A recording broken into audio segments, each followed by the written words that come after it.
Bonjour à tous, c'est Edgewan et aujourd'hui on se retrouve pour parler des nouvelles cartes graphiques que Nvidia vient de présenter, donc la 3070, la 3080 et la 3090.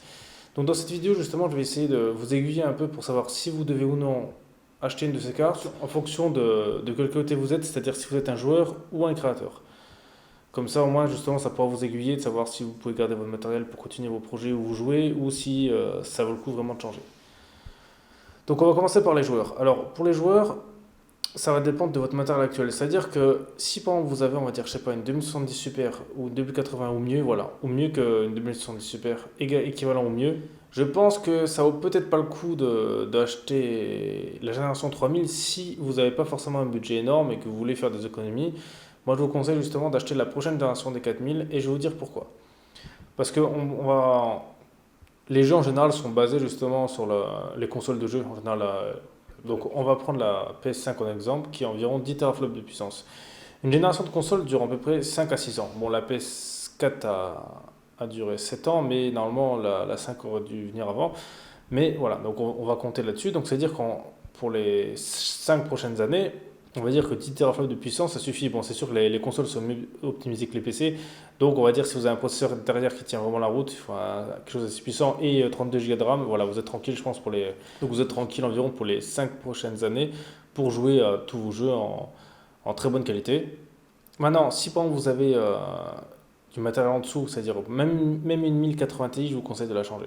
Parce que maintenant, ce qui va arriver, c'est que la plupart des jeux, justement, je pense, vont supporter le ray tracing. Et à mon avis, ça risque de poser problème si vous ne pouvez pas l'utiliser. Ça se trouve, au bout d'un moment, on pourra peut-être même plus utiliser carte graphique qui ne l'utilise pas. Parce que je pense justement, vu que même AMD va se mettre sur le marché là, je ne dis pas que dans le futur, c'est pas impossible que ce soit quelque chose d'indispensable dans les jeux vidéo. Donc, moi, je vous conseille de la changer. Là, ça vaut le coup. Même, vous prenez la 3070 qui équivaut à elle est 50% plus puissante que la 2110 pour 500 euros environ. Ah, franchement, ça vaut le coup, c'est une affaire. Ouais, moi j'ai une 2110 Super que j'ai acheté.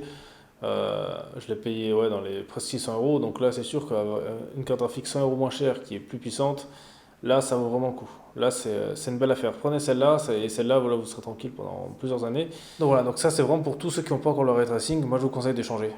Voilà. Après, vous pouvez choisir parce que donc c'est sûr que la 3070 suffit dans le sens où les consoles feront pas mieux. Voilà, donc ce serait beaucoup plus puissant que les consoles. Donc c'est sûr que là, vous êtes sûr que vous êtes tranquille largement pour tous les jeux. Et est-ce que acheter une 3080 vaudrait le coup? Alors oui, si vous avez les moyens, c'est sûr. Si vous avez les moyens, ça vaut le coup. Mais en termes de puissance, vu qu'elle vaut 2 2080, c'est sûr que est-ce qu'elle sera utilisée à fond? Pas tout de suite à mon avis, donc pas avant longtemps. Donc dans le sens là, est-ce que ça vaut le coup? Ça, c'est à vous de voir. Parce que après, si vous voulez jouer voilà, normalement, elle est faite pour jouer en 4K 60 FPS. Donc c'est sûr que c'est mieux qu'une 2080 Ti. Donc si bon, vous avez une 2080, ça vaut peut-être pas le coup de la changer parce que il y aura de la perf en plus, mais bon, vous allez peut-être quoi gagner 10 FPS et puis pour remettre 700 euros, est-ce que ça vaut le coup? Bah, ça, c'est à vous de voir. Là, si vous avez une 2080 Ti, il vaut mieux repartir sur une 3090 si vraiment vous voulez quelque chose qui change, qu'ils ont annoncé de la 8K en 60 FPS. Mais après ça, on va revenir après, parce que c'est pas forcément non plus, pour moi, en tant que joueur, c'est pas forcément non plus un argument de vente.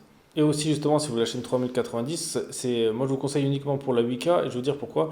Parce que pour pouvoir, par exemple, imaginez vous l'achetez ça pour pouvoir, je sais pas, jouer en 4K 100 FPS. Le seul problème de ça, c'est qu'à l'heure actuelle, des écrans 4K 100 FPS, il y en a très peu, et ils coûtent presque aussi cher la carte graphique, donc pense à ça aussi, parce qu'en fait, donc les FPS, si votre écran n'a pas suffisamment de Hertz, ça sert à rien. En fait, donc, par exemple, 60 Hz équivaut à 60 FPS.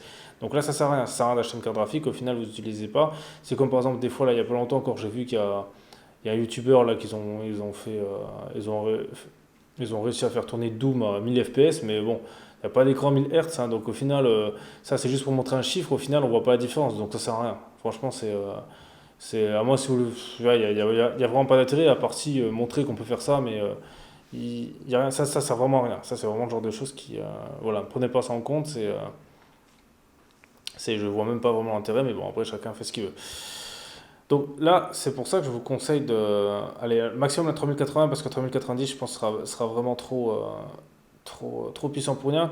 Et je vais vous dire pourquoi, parce que les jeux, on va dire, par exemple, là, on voit qu'il y a, par exemple, Flight Simulator, là, justement, qu'il faut une 2080 Ti pour jouer vraiment en full et tout. les jeux justement comme ça qui utilisent, on va dire, qui seront vraiment plus beaux que sur console en utilisant vraiment une carte graphique très haut de gamme, il y en a très peu. Je veux dire pourquoi? Parce que les développeurs en général ne s'en mettent pas à faire ce genre de choses. Parce que quand on fait justement ce genre de choses à un jeu, on va dire super beau que les consoles peuvent pas lire, quand on fait un jeu super beau, on va dire qui est vraiment sur PC, c'est pour une seule raison, c'est pour faire de la com et, et vendre, essayer. Mais sinon, c'est fait par très peu de créateurs de jeux parce que le problème, c'est que ça va toucher très peu de monde. Il y a très peu de monde à l'heure actuelle, par exemple, déjà qu'il y a une 2080 Ti. Donc là, la 3090. En plus, il faudra un écran 8K. Si justement, si vous voulez jouer en 8K, ça, c'est pas forcément. Les écrans 8K, c'est encore. Il y en a pas beaucoup, hein. Je veux dire, déjà, chez un écran 8K, en fait, c'est pour ça que ça vaut pas le coup. Pour l'instant, et je pense que les écrans 8K seront abordables dans la prochaine génération de cartes graphiques parce que là, les écrans 8K, c'est dans aucun, même en télé, la 8K, c'est encore très cher. Et même c'est utilisé nulle part, donc ça servira vraiment à rien. Je vous le dis, pour l'instant, on est qu'à la début. Et je pense que la 3090, vraiment pour jouer, c'est un peu comme la Titan RTX. Voilà, ça sert vraiment pas à grand chose. En fait, vous avez acheté ça, mais vous allez même pas l'utiliser, là, en profiter. Donc, limite, vaut mieux attendre les prochaines générations, les 4000, parce que là, tout sera optimisé. Mais si vous achetez une 3090, vaut mieux limite mettre votre argent, je sais pas, dans un processeur plus puissant, dans de la RAM. Mais je pense que ça vaut pas le coup pour un jeu. Parce que voilà, il y aura, et au mieux, vous aurez peut-être un jeu, même, bah, même pas, ouais, si peut-être un jeu, on va dire, justement, qui va faire le pari de miser là-dessus pour se faire une belle com, comme Crysis avait fait, ils avaient fait ça justement pour se faire voir, parce que je pense que c'est ça qui a fait que leur jeu a été populaire. Mais ça, c'est vraiment un très gros pari, parce que faire des jeux comme ça coûte aussi beaucoup d'argent au producteur, aux créateurs, parce ça va mettre plus de temps rendu, c'est plus de travail parce qu'il y a plus de détails à rajouter, donc ça aussi c'est énorme. Et surtout que du côté des créateurs, pour l'instant, il y a pas vraiment de gros monstres. Donc le temps qu'ils exploitent tout ça, à mon avis, vous êtes vraiment tranquille pour un très long moment. Donc même voir, je suis sûr que le temps que qu'un jeu exploitera ça, il y aura peut-être même d'autres cartes graphiques qui vont sortir entre temps. Je sais pas, bon, des super ou des versions TI, on ne sait pas ce qui peut sortir. Donc ou même une version Titan qui peut sortir. Donc je pense que celle-là ne vaut pas forcément le coup pour les joueurs. Et 24 Go de RAM, c'est top, mais ouais, pour un joueur, pour les jeux, ça sert, je pense, à rien. Je pense pas que ce soit vraiment utilisé. Mais bon, donc c'est pour ça que si vous êtes joueur, moi, allez, 3080 ou 3070, parce que c'est vrai qu'il y a pas, en fait, il n'y a pas beaucoup d'écart de prix entre les deux. On va dire, ouais, si 200 euros, on va dire c'est beaucoup, mais ouais, au niveau là, moi, je pense que ça vaut le coup de mettre 200 euros de plus. Parce qu'en plus, vous avez 10 Go de RAM de DDR6X, donc ça vaut le coup parce que la 3070 a que 8 Go de RAM. Donc là, ça vaut quand même le coup. Ça peut avoir le coup en plus. Ouais, je pense que ça vaut. Moi, si j'étais vous, je partirais sur la 3080, comme ça, là, vous achetez ça. Et là, je pense que vous êtes tranquille pour au moins une dizaine d'années. Donc voilà, parce que le temps que tous les jeux exploitent ça, qu'on verra sur l'Unreal Engine 5 quand il sortira, qu'il y aura des jeux dessus. Donc là, je pense que vous êtes vraiment tranquille pendant vraiment très très longtemps. Donc maintenant, je vais passer du côté justement des créateurs. Alors donc là, pour moi, ça va être plus simple à choisir. Parce que Nvidia, justement, en fait, a fait exprès pour les créateurs, ça se voit comment ils ont fait leur carte, c'est qu'ils nous obligent à acheter la 3090. Et je vais vous dire pourquoi. Parce que, alors, c'est sûr que la 3080 à 3090, il y a, il y a quoi? Le prix, c'est presque le double. Mais pourquoi vaut mieux acheter une 3090 que deux 3080? Parce que moi, à la base, en fait, justement, c'est ce que je voulais faire. Avant que je connaisse leur performance, j'étais plus parti sur deux 3080 je sais pas, ça va être une 3090, mais j'étais plus parti là-dessus. Sauf qu'avec ça, ça remet tout en question. Et je veux dire pourquoi. Alors, le problème qu'NVIDIA ont un peu abusé sur certaines choses, c'est que, on va dire, le prix est le double, sauf que euh, la 3090 c'est à peu près, je crois, 10 500 coups à cœur, quelque chose comme ça, et la 3080 en a 8500. Donc ça fait une différence à peu près de 2000 environ pour le double. Donc c'est pas énorme. C'est pas énorme en fait, c'est-à-dire que pour moi, il n'y a pas cette différence pour la justification de prix. Parce que le prix c'est quasi le double. Donc c'est parce que justement, si on achète deux 3080, ça équivaut au prix d'une 3090. Et là, on a 16 000 coups d'accueil. Et là, ça fait pas mal. Là, on a 6 000 de plus. Donc là, limite, ça vaut le coup. Pour le même prix, on a 6 000 de plus. Donc là, à l'heure actuelle, c'est pour ça que là, tout le monde pourrait dire, ouais, donc fais ça, on prend deux 3080. Sauf qu'il y a un petit problème. Le petit problème, c'est la mémoire, c'est la VRAM, donc la mémoire vive, hein, la carte graphique, qu'il n'y en a que 10 sur une 3080 et qu'il y en a 24 sur la 3090. Donc si on en achète deux 3080, on arrive à 20. Et 20, ça fait pas 24. Donc là-dessus, la 3090 vaut le coup. Et c'est pour ça que je pense qu'ils l'ont vraiment dessiné aux professionnels, parce que le problème, c'est que peu importe la carte graphique que vous avez, hein, vous pourrez genre avoir 100 000 coups d'accord. Si vous n'avez pas de VRAM, à cette VRAM, vous ne pourrez pas faire de rendu, parce que le problème, c'est que la taille de votre scène que vous allez faire en 3D, eh ben ça va être en fonction de la VRAM, déjà si vous pouvez ou non la faire. C'est-à-dire que, je vous donne un exemple, pendant une carte graphique, je sais pas, qui a les 2000 coups d'accord, mais je sais pas, qui a 100 Go de VRAM, de VRAM, donc de RAM, eh ben, elle pourra faire un rendu elle pourra faire le rendu, peut-être très lentement, mais elle pourra le faire. Et c'est là tout l'ajout, c'est pour ça que quand on est créateur, le plus important d'une carte graphique, c'est la RAM. Si vous n'avez pas ça, vous ne pouvez rien faire. Donc là, le dilemme est très simple.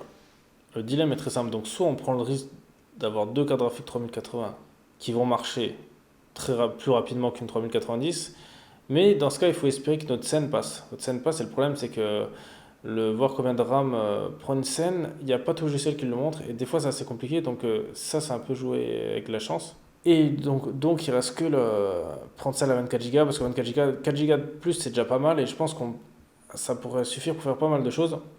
Et par exemple, j'ai déjà vu pas mal de créateurs justement qui à l'époque des 2080 ils en achetaient 4 ou deux, il y en a qui faisaient des séries, ouais, ou 2.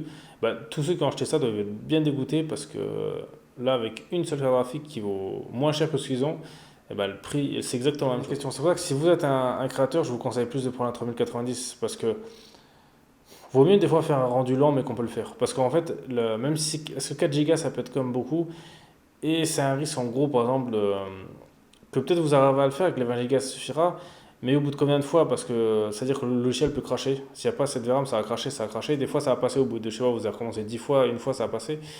Mais c'est un risque. Alors que c'est sûr que la Nvidia, en fait, ils ont fait exprès ça. Ils ont fait exprès. Et je veux dire pourquoi. Parce que, imaginez, ils avaient mis 12 Go de RAM sur la 3080. Et ben, tout le monde a acheté ça. Les créateurs auraient acheté ça, hein. Ils n'auraient jamais acheté la 3090, hein. Parce que, regardez, pour le même prix, vous avez le même nombre de RAM, plus 6000 coups d'accord en plus. Tout le monde aura fait ça, hein. Ou alors, à moins qu'ils font ça pour. Et moi, je pense que je sais ce qu'ils vont faire. C'est que les 12 Go, ils y seront. Vous inquiétez pas, ils vont le faire. Ça va être juste peut-être une 3080 Ti ou un truc du genre, ou une 3080 Super. Mais justement, ça va être la carte graphique qui va s'interposer entre les deux, qui coûtera, je pense, environ entre 900 et 1000 euros. Voilà. Et ça va être une carte graphique qui aura, je sais pas, peut-être 9000 coups d'accord, plus 12 Go de RAM, ou 11 ou même 12, ouais, ou 12 ou quelque chose comme ça. Et là, si on en achète deux, et ben, ça fera plus cher que la 3090. Donc là, Nvidia est gagnant. Je pense qu'on fait un gros coup comme ça. Et par contre, il y a une dernière chose aussi qu'on ne sait pas, c'est que pourquoi vaut mieux à l'heure actuelle en acheter qu'une, c'est qu'on ne sait pas si les SLI seront toujours compatibles sur les 3000, la série 3000. Ça, on n'en sait rien. Ça, ils ne le savent pas. Et vu qu'en plus, par exemple, la 3090, elle prend 3 slots, j'en doute honnêtement. Ça va être compliqué de faire du SLI. Je pense que en tout cas avec une 3090, ça va vraiment être compliqué. Il va falloir des boîtiers énormes. Ça va être assez compliqué. Donc ça, honnêtement, je ne suis pas convaincu que c'est prévu pour. Peut-être que oui, mais ou alors ils vont avoir un nouveau système, mais je ne sais pas si Nvidia est-ce que les SLI vont toujours fonctionner. Et aussi, dernier argument, pourquoi vaut mieux en acheter qu'une? Bah, en fait, dans les logiciels 3D, justement, par exemple, vous avez Houdini qui gère pas le multi-GPU. Donc, autant avoir un bon GPU. Et il y a, par exemple, des fois d'autres logiciels, par exemple, comme Octane, par exemple, vous voyez le moteur de rendu Octane, qui en version gratuite, justement, ne gère pas le multi-GPU. Donc, ça peut être aussi utile, hein. Justement, dans certains logiciels en version gratuite qu'on peut avoir, ça peut peut-être nous avantager là. Ok, on peut, hein, donc, c'est peut-être un choix aussi à faire. Moi, je vous aiguillerai plus là-dedans pour les créateurs. Après, même une 3080, ça fera déjà le taf, hein. Ça sera déjà quelque chose de pas mal, ça sera un peu plus lent, mais ça sera déjà pas mal comparé à ce qu'on a maintenant, vu qu'avec les 8000 coups d'accueil, bon, juste dommage, c'est les RAM, mais je pense que en fait, c'est-à-dire qu'avec celle-là, je pense que les rendus, on va dire banals, vont être très rapides. C'est-à-dire que là, par exemple, si vous utilisez Blender, là, où les rendus que vous allez faire sur Eevee, ça va être même en 4K, ça va être hyper rapide, hein. Là, je pense que vous allez être dans 5 secondes la fois, même pas. Donc là, je pense que ça va vraiment être un gain en avant pour les créateurs. Donc c'est pour ça, regardez bien votre logiciel, ce que vous utilisez, et regardez bien sur quoi vous allez partir. et le nombre de VRAM que vous avez besoin. Si vous êtes plus dans la création, on va dire, juste de modélisation, mais pas de rendu, par exemple faire des personnages en 3D, peut-être qu'il n'y aura pas besoin d'acheter une 3090, ce sera peut-être trop. Mais voilà, regardez bien ce que vous avez besoin, c'est vraiment les conseils que je vous donne pour faire le meilleur choix et dépenser, on va dire, l'argent le plus utilement possible. Donc voilà, c'était Edge One.